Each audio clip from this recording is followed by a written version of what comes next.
अस्सलाम welcome to my YouTube channel Biogenius Hub. आज का हमारा टॉपिक है historical background aims and principles of binomial nomenclature. The biologist of early time named their discovered plants and animals on their own will. These names were much confusing. हमारे पास जो पहले के biologist थे उन्होंने क्या किया हुआ था कि प्लांट्स और एनिमल्स जो कोई वो डिस्कवर करते थे उसको वो अपनी मर्ज़ी का नाम दे देते थे। इस वजह से जो है वो बहुत कन्फ्यूजन क्रिएट हो गई थी, क्योंकि different biologists in different parts of the world had given different names to the same plant और सेम एनिमल।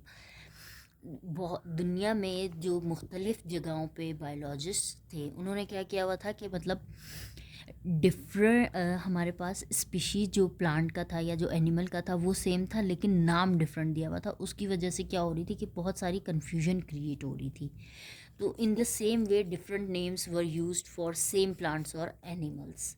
जो सेम प्लांट एनिमल किसी और ने डिस्कवर किया हुआ है, लेकिन उधर उन्होंने नाम डिफरेंट यूज़ किया हुआ था, तो उसको लगा कि उसने कोई अलग चीज़ डिस्कवर की है, जिसकी वजह से बहुत सारी कन्फ्यूजन क्रिएट हो रही थी। तो इसके लिए जो हमारे पास कॉर्लियस इन 1753 suggested the that every organism should has an international scientific name. जो हर ऑर्गेनिज्म है उसका एक इंटरनेशनल साइंटिफिक नेम होगा, जिसकी वजह से ये कन्फ्यूजन जो है वो ख़त्म हो जाएगी। और he presented a method for naming the organisms. उन्होंने जो ये मेथड प्रेजेंट किया फॉर नेमिंग ऑर्गेनिज्म, इसको उन्होंने नाम दे दिया binomial nomenclature. This method of naming was soon adopted by other biologist. ये मेथड ऑफ नेमिंग जो था ये बहुत सारे बायोलॉजिस्ट ने फिर इसको अडोप्ट कर लिया था।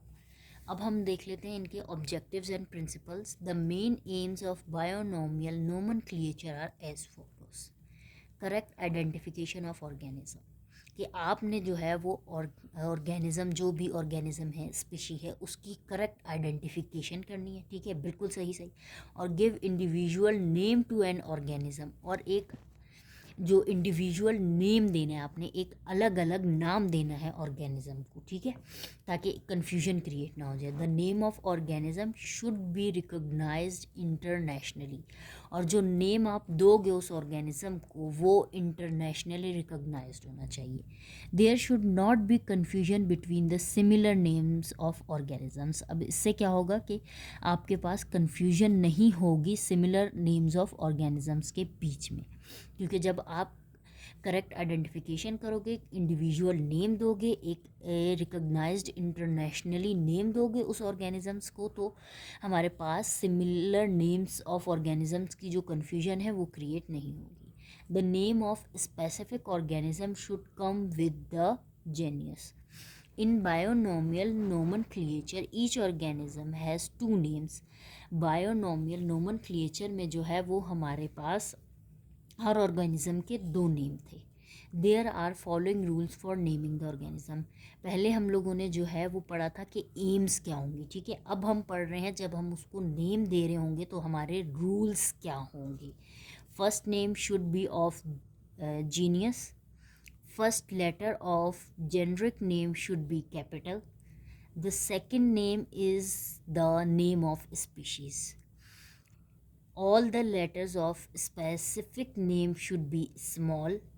Underline or italicize both the genus and species name. When genus is understood, then it can be abbreviated. Homo spanian, the scientific name of man, can be written as H. spimans. यहाँ पे जो है ये हमें इन लोगों ने 6 rules बता दिए कि जब आप ऑर्गेनिज्म को नेम दोगे किसी स्पीशी को, तो आपने जो है वो इन रूल्स के ऊपर एक स्पीशी को नेम देना है। उसके 2 नेम होंगे, एक साइंटिफिक होगा, एक ह्यूमन लैंग्वेज का होगा। जब आपका नेम होगा तो उसका पहला लेटर जो है वो कैपिटल होगा, बाकी स्मॉल लेटर्स होंगे, वो या तो अंडरलाइन होगा या उसको आप इटैलिक्स कर लें।